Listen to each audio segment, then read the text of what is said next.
നമസ്കാരം, ഞാൻ ദിനേശ് സൗപർണിക. ഇത് നാട്ടിൽ എൻ്റെ അടുത്തുണ്ടായിരുന്ന ഒരു അടീനിയാണ് കേട്ടോ. ഇത് പൂവ് കളർ ഓർമ്മയില്ല, സിംഗിൾ പെറ്റൽ തന്നെയാണ്. ഇതിൽ അതിൻ്റെ കോഡക്സ് കണ്ടില്ലേ, ഇത്രയും വലുപ്പമായി. ഇതിൽ ഞാൻ ആദ്യം പറഞ്ഞു, ഞാൻ ഓരോ വർഷവും ആദ്യത്തെ ഒരു 3 വർഷം ചെടി പൂർണ്ണമായും മണ്ണിലേക്ക് ഇറക്കി വെച്ച് നടും.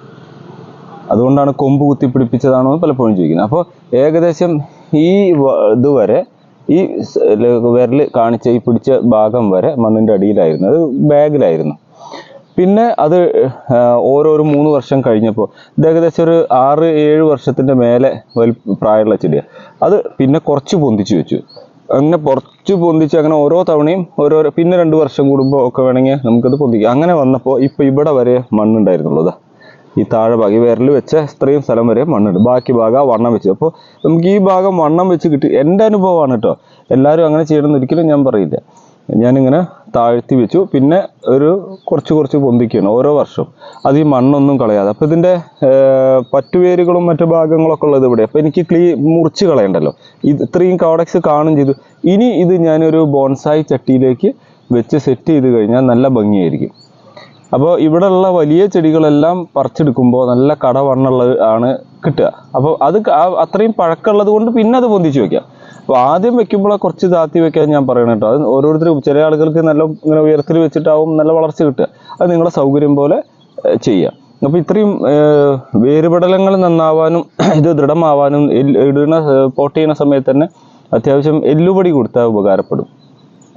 അപ്പോൾ ഇങ്ങനത്തെ വലിയ പ്ലാന്റുകളാവുമ്പോഴുള്ള ഗുണം എന്താ വെച്ചാൽ, നമുക്ക് ചട്ടിയിൽ പുതിയത് റീപോർട്ട് ചെയ്ത്, ഇനിയിപ്പോൾ അത് ഞാൻ പ്രൂൺ ചെയ്യും. ഇപ്പം തന്നെ ഇത് റീപോർട്ട് ചെയ്ത് കഴിഞ്ഞിട്ട് കുറച്ച് കഴിഞ്ഞിട്ടാണ് പ്രൂൺ ചെയ്യുക. അല്ലെങ്കിൽ നമുക്കിത് പ്രൂൺ ചെയ്തിടാം, ഇങ്ങനെ പറിച്ചെടുത്തിട്ട് പ്രൂൺ ചെയ്തിടാം. പക്ഷെ വളർച്ച കുറച്ച് അങ്ങോട്ട് പോവും. അപ്പോൾ ഇത് നമ്മൾ കുഴിച്ചിട്ടിട്ട് ഏകദേശം 1 മാസം കഴിഞ്ഞാൽ പ്രൂൺ ചെയ്യും. അങ്ങനെ ആ സമയമാകുമ്പോഴേക്കും ഇതിലേക്ക് ധാരാളം പൂക്കളും വരും. അപ്പോൾ ഇങ്ങനത്തെ ചെടികൾ, ഈ വലിപ്പമുള്ള ചെടികൾ ആവശ്യമുള്ള ആളുകൾ കോണ്ടാക്ട് ചെയ്യുക കേട്ടോ. നമ്മുടെ അടുത്ത് ഇങ്ങനത്തെ മദർ പ്ലാന്റ്സ് ധാരാളം ഉണ്ട്. കഴിഞ്ഞ പ്രാവശ്യം വിത്തൊക്കെ കുറേ ഉണ്ടാക്കിയതാണ്. അപ്പോൾ അതുകൊണ്ട് മദർ പ്ലാന്റ് ഉണ്ടാക്കുമ്പോഴുള്ള ഗുണം അതാണ്, ധാരാളം വിത്ത് കിട്ടും. പിന്നെ മൾട്ടിപെറ്റൽ പോലെയല്ല, എല്ലാ കൊമ്പിലും നിറഞ്ഞ് പൂ കിട്ടും. സിംഗിൾ പെറ്റലിന് അങ്ങനെ ഒരു പ്രത്യേകതയും ഭംഗിയുണ്ട്. പിന്നെ കൃത്യമായ വളപ്രയോഗം. അപ്പോൾ വലിയ പ്ലാന്റുകളാണ്, വലിയ പ്ലാന്റുകൾ 5, 8, 10, 15, 20 വർഷമൊക്കെയുള്ള വലിയ പ്ലാന്റുകളുണ്ട്. ഒരു ചെടി കൂടി ഞാൻ കാണിക്കാം. ഇതൊരു മൾട്ടിപെറ്റലാണ്, ഗ്രാഫ്റ്റഡ് മൾട്ടിപെറ്റൽ പ്ലാന്റ് ആണ്. ഇതും എനിക്ക് മദർ പ്ലാന്റ് ആയിട്ടുണ്ടായിരുന്നതാണ്. ആ ചട്ടി കേടായ സമയത്ത് ഞാൻ പൊളിച്ചെടുത്തതാണ്. അപ്പോൾ ഇതിൻ്റെ കേടുള്ള ഈ കൊമ്പൊക്കെ ഉണങ്ങി ഭാഗങ്ങളും പൊട്ടിയ ഭാഗങ്ങളും ഒക്കെ എടുത്തൊന്ന് റെഡിയാക്കി റീപോർട്ട് ചെയ്ത് ഇത്ര വരെയാക്കും.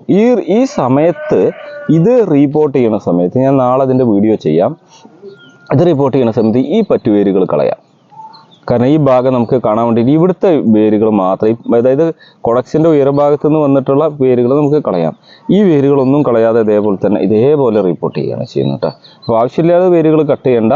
പിന്നെ കൂടുതൽ ഡാമേജ് ഉണ്ടാക്കുന്ന തരത്തിൽ സാഫൊക്കെ കട്ടിയിൽ പുരട്ടിയൊന്നും വെക്കും ചെയ്യരുത്. ഇതൊക്കെ ഉണക്കുള്ളത് കൊണ്ട് ഇനി സാഫിൻ്റെ പ്രശ്നം വരുന്നില്ല, ആവശ്യം കൊടുക്കണ്ട. അപ്പോൾ വലിയ പ്ലാന്റുകളെ കുറിച്ച് അറിയണമെങ്കിൽ നിങ്ങൾ കോൾ ചെയ്തോളൂ. Thank you.